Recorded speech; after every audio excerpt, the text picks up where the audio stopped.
Entre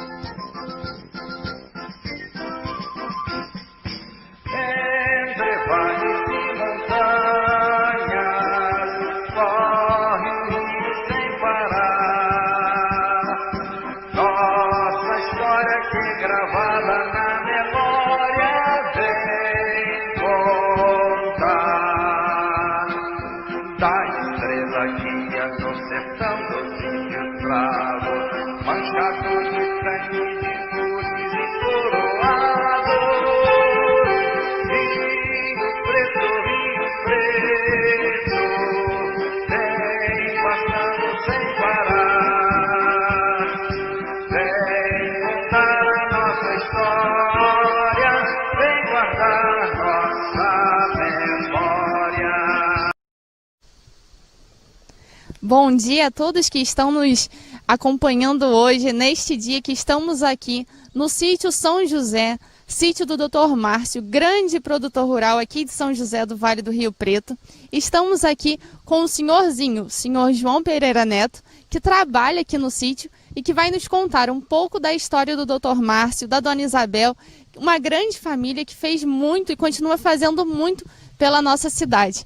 Bom dia, senhorzinho, e muito obrigada por essa oportunidade de compartilhar essa história tão bonita e importante para nós.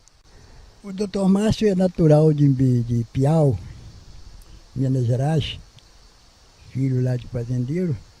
Ele se formou em medicina, ele é médico, cirurgião, obstetra, e veio para aqui, visitando São José em 1980.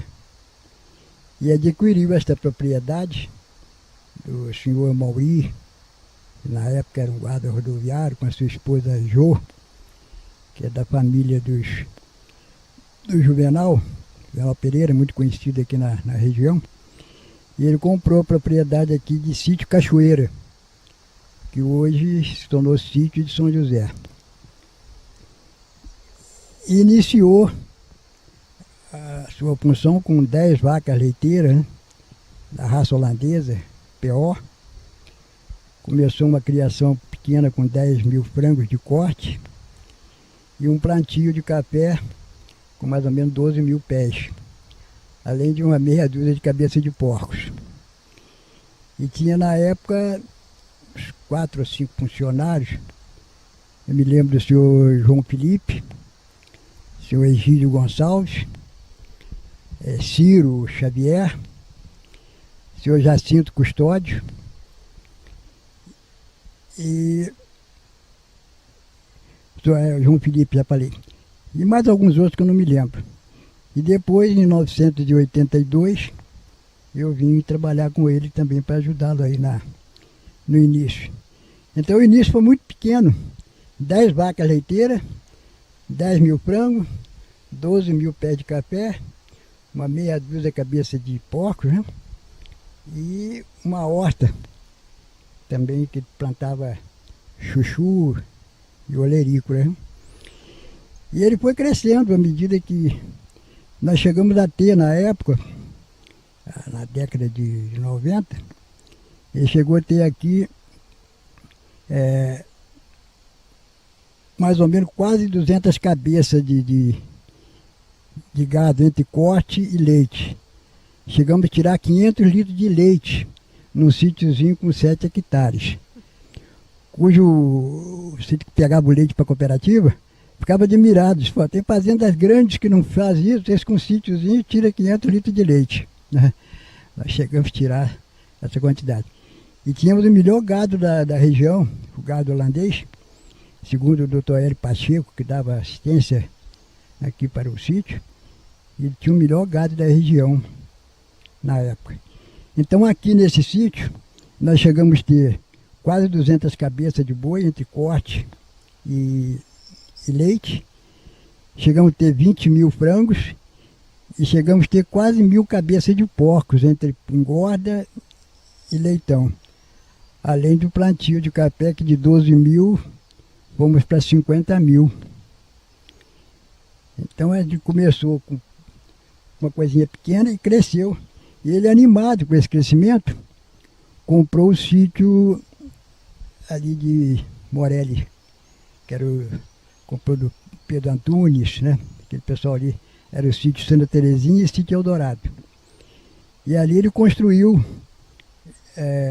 galpões, comprando do Dr. Sérgio Rezende, que estava demolindo a granja dele na época, isso na década de 90. E nós chegamos a ter ali, no sítio Camboatá, que hoje é sítio Contendas, 100 mil cabeças de aves.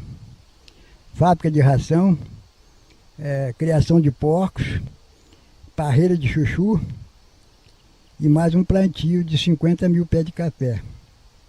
Isso no sítio Camboatá. Depois ele compra, já na década, tudo na década de 90, né? Ele comprou o sítio de Contendas, do comandante Osmar Pontes, né? Na época. Mais ou menos 20 alqueires, né?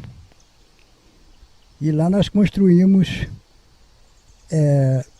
toda a estrutura do café, máquinas de beneficiar, secadores, terreiros de café, e plantamos 150 mil pés de café em Contendas. E chegamos a ter 5 mil pés de tangerina poncã, 1.000 pés de caqui, e além de quase 5 mil pés de parreira, né, de morões de parreira de chuchu. Ele descia com 3 caminhões semanais, né, de chuchu e vendia no Ceasa, e fazia grande comércio na época. E montou uma estrutura grande, né, de terreirão de café, máquina beneficiadora, secadores, que hoje ainda tem lá, né? Nós estamos com isso aí. E ele, animado com esse progresso, comprou Pedras Brancas, da dona Magnólia, do pessoal antigo aqui de São José. Lá nós plantamos 200 mil pés de café, no sítio Pedras Brancas, que hoje está loteando, né? E ele, como era ele com a sua esposa, que são religiosos praticantes, né, católicos, ele doou um lote para a Igreja Católica, que hoje tem lá a construção da igreja, a Igreja Sagrada Família. Foi doada por ele aquele terreno, né, para a igreja. E a esposa dele, a dona Maria Isabel, é líder do apostolado. Até na ocasião que São José, o apostolado completou 100 anos de existência, ela organizou uma festa muito grande, né, na igreja de São José, convidando o padre Roque Schneid, que era na época, até hoje, não sei se ele ainda aparece na televisão, ele tinha um programa de televisão, uma pessoa muito importante, né? Que era, parece que o dirigente geral do apostolado. E ela conseguiu trazer esse homem aqui, né? Eu conheci pessoalmente, o Roque Schneid, padre Roque Schneid. E foram muito amigos do padre Bonatti, enfim. Então ele, além de ser um grande empreendedor, um grande produtor, é também muito religioso, né? Praticante da religião católica. E ele comprou aqui da Pedra Branca, fizemos lá 200 mil pés de café,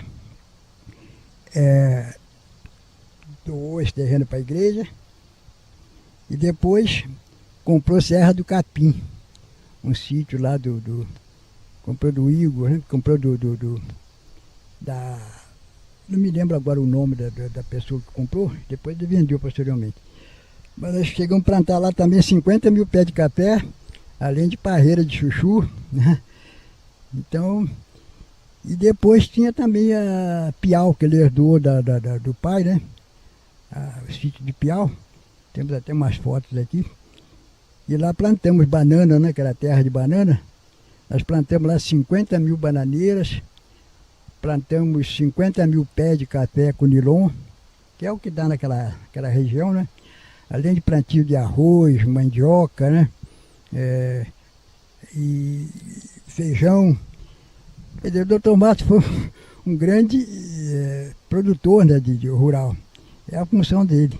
E chegamos a ter, todo com esse movimento, uns 150 funcionários, cuja maioria com carteira assinada, legalizado, né?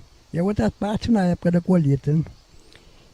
Então essa é a história dele como um grande produtor e empreendedor de São José.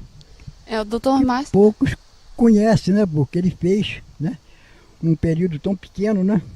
Em 10 anos ele fez um grande movimento aqui em São José, né? E deu emprego para muita gente, né? E eu sou muito grato a ele, que aprendi bastante com ele, né? E ele está ainda ativo, embora não está podendo se locomover, mas está lúcido, está bem, está animado daqui a comprar vacas e fazer São José progredir, né? Quer dizer, tem projeto de comprar 80 vacas ainda, né?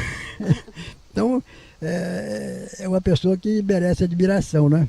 Por ser empreendedor e uma pessoa que veio de fazenda, né? Ele veio de filho de fazendeiro. Mas a vocação dele mesmo é produtor, não é médico, é produtor rural, né? Tanto que se intitula produtor rural, né? E essa, resumindo, é a história dele, né? De um grande empreendedor e que merece ser divulgado, né?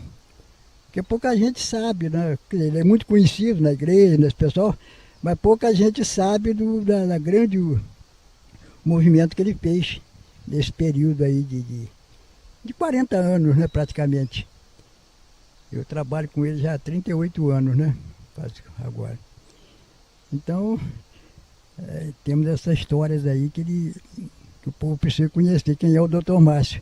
Além do religioso, que todo mundo conhece aí, mas saber quem ele é, na verdade, um grande empreendedor. Pessoa que sempre procurou dar trabalho, criar empregos, né? Então ele dizia, nós precisamos criar trabalho, para fazer isso, para dar emprego para esse pessoal. O pessoal de São José precisa trabalhar, precisa ganhar dinheiro, precisa, né? E ele fazia questão de assinar carteira. Eu vim ter minha carteira assinada aqui com o Dr. Márcio, apesar de trabalhar quase 40 anos sem carteira, né? Ele assinou minha carteira em 82, né? Me aposentei graças a esse empreendimento dele, né? E assim, essa é essa história. Senhorzinho, quando teve a crise de 29, a crise do café, São José já tinha uma grande produção de café aqui no Dr. Márcio. Qual que foi o impacto disso aqui na produção? Olha, na época dessa crise, que foi a época da recessão, né, de 1929, e depois logo veio a Revolução de 30, então naquela época as fazendas aqui, Fazenda Belém, Fazenda Calçado, Fazenda Sossego, Fazenda Bela Esperança, Fazenda Pouso Alegre, Fazenda Águas Claras, ali fazenda onde é hoje Hotel Fazenda, né, do Valverde, eram grandes produtores de café. Então, conta a história, o seu Valdemiro me contava que na época da Revolução de 30, o Juarez Távora, que na época era um oficial lá, teve escondido ali na Fazenda Belém, do Paulo Werneck.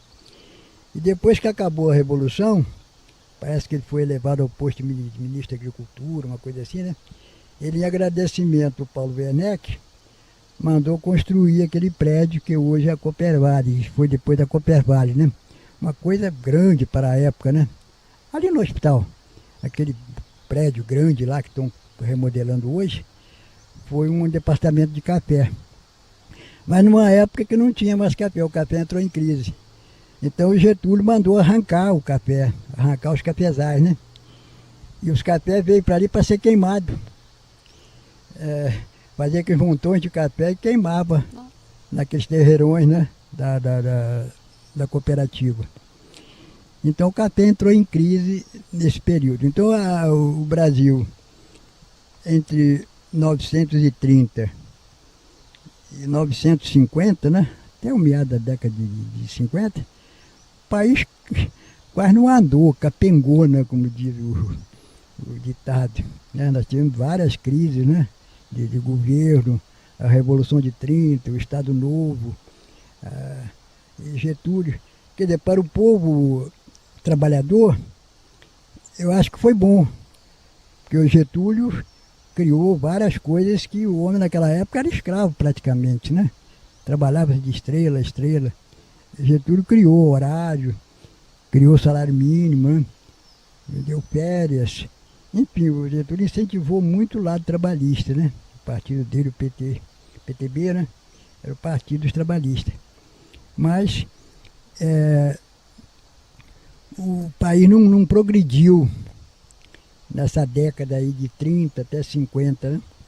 Depois é que começou a evoluir com o Kubitschek, né? E a queda do Getúlio, que foi uma história também, porque quando hoje ele faleceu, ele se suicidou em 54, né? Acho que em 24 de agosto, né, de 54. Eu me lembro bem quando foi essa situação. Então tem uma pequena história, né, que conta que o Carlos Lacerda atacava muito o governo pela Rádio Globo, pelo jornal. Ele criticava muito o governo. Então houve aquele atentado da Rua Toneleiros, né? Que diz que o Gregório, que era o guarda do Getúlio, chamado Anjo Negro, né? E eles maquinaram a matar o Carlos Lacerda. Mas o sujeito que atirou errou o tiro. O Lacerda foi ferido no pé e matou o Major Vaz. E isso ocasionou a queda do Getúlio, né? Que aí eles caíram em pau em cima dele, acho que alguém foi mandante, que era membro que era pessoal da guarda dele, né? E ele se suicidou. Então o Brasil até essa época teve grande dificuldade, né? A gente era garoto, eu era rapazinho, me lembro bem dessa história, né? Quando o Getúlio se matou, em 54, eu lembro bem dessa história. Então o Brasil tinha muita crise, né? Era muita dificuldade. Então houve essa queda. Agora depois de 54, começou novamente a voltar o café, né? O doutor Japi já tinha uma parte implantada ali de café. Depois veio o doutor Márcio, em 80, plantou. O doutor ali o Ratti, né? Paulo Ratti também fez um cafezal. Então começou a crescer novamente o café em São José. E chegou até agora, nessa década aí do século XX, né? Do 21, né? Com o doutor Japi, o doutor Márcio, o Paulo Ratti, foram os primeiros produtores aqui a incentivar o café. Então essa é a história mais ou menos da queda e novamente a ascensão, né? Em São José. Hoje, novamente, nós podemos ver algumas fazendas aqui em São José que continuam com o plantio de café. Né, sim, aqui o doutor Mar, nós continuamos ainda reduziu bastante, né, porque ocasionou um pouco a crise agora, a mão de obra, que ela ficou cara e ruim. Hoje o pessoal não tem mais aquele pessoal antigo que era acostumado, gostava de pegar numa foice, numa enxada, né? Hoje o pessoal não quer mais isso, querem ganhar bem, querem ter horário, né? De fato, está certo. Mas a mão de obra ficou muito cara, a mão de obra braçal. Mas, felizmente, tem a tecnologia, né? As roçadeiras, as plantadeiras mecânicas, hoje tudo ficou mais fácil, mas a mão de obra de colheita ainda é precária, né? Já tem hoje as máquinas que colhem, mas atualmente nós estamos com dificuldade de colheita, né? Porque tem que buscar pessoas de fora, em Minas, né? Que fornece muita gente. Mas agora, como melhorou lá também a situação de Minas, já o pessoal não quer vir mais. Se quer vir, quer ganhar bem, né? Quer ter muita vantagem. Aí fica caro para o fazendeiro aplicar. Tanto que a fazenda ali do Tacinari, eles têm um grande produtor, né? Vocês vão lá entrevistá-lo, né? Então ele pode contar melhor essa história, né? É uma nova crise, né, do café. Agora não é uma crise vamos dizer, de preço, né? Mas uma crise de mão de obra. Seuzinho, eu agradeço muito a participação do senhor. Olha, eu que agradeço a oportunidade aí de estar podendo falar dessas coisas, né? Que é sempre bom relembrar o passado. Com certeza. Conhecendo o passado que a gente consegue compreender a nossa história, consegue compreender como que a cidade se formou, os empresários, de onde que veio. Exatamente. E consegue preservar e se orgulhar também. Eu acho que é muito importante a gente ter esse orgulho da nossa cidade, das pessoas que lutaram pelo desenvolvimento da cidade. Tem um um grande líder, né, que foi o Moisés Ben-Gurion, de Israel. Ele gostava muito de história, né? Então perguntaram a ele por que ele lia muito o passado. Ele disse, para não cometer os mesmos erros que eles cometeram do passado, né? Então a história nos ensina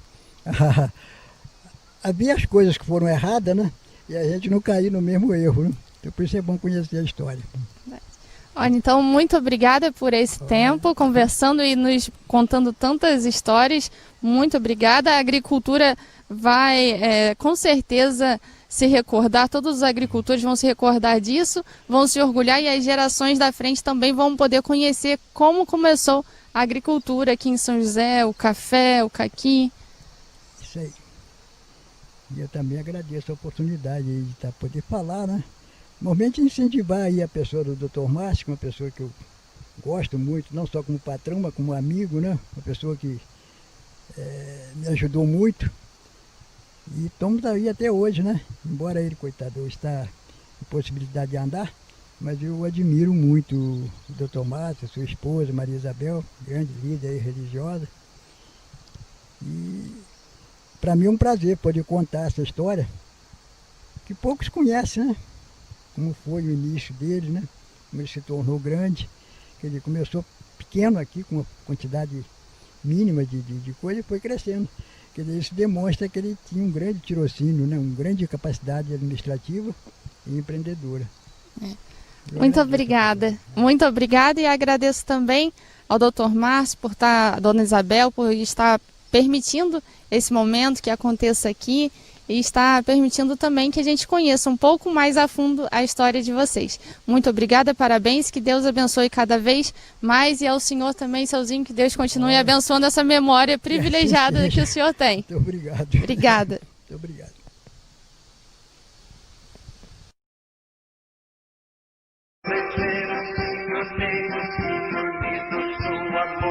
Pelas terras que bretanas trabalharam com a dor da alegria desse povo. Nesta terra tão gentil, São José do Vale do Rio Preto, uma parte do Brasil. Rio Preto, vem passando sem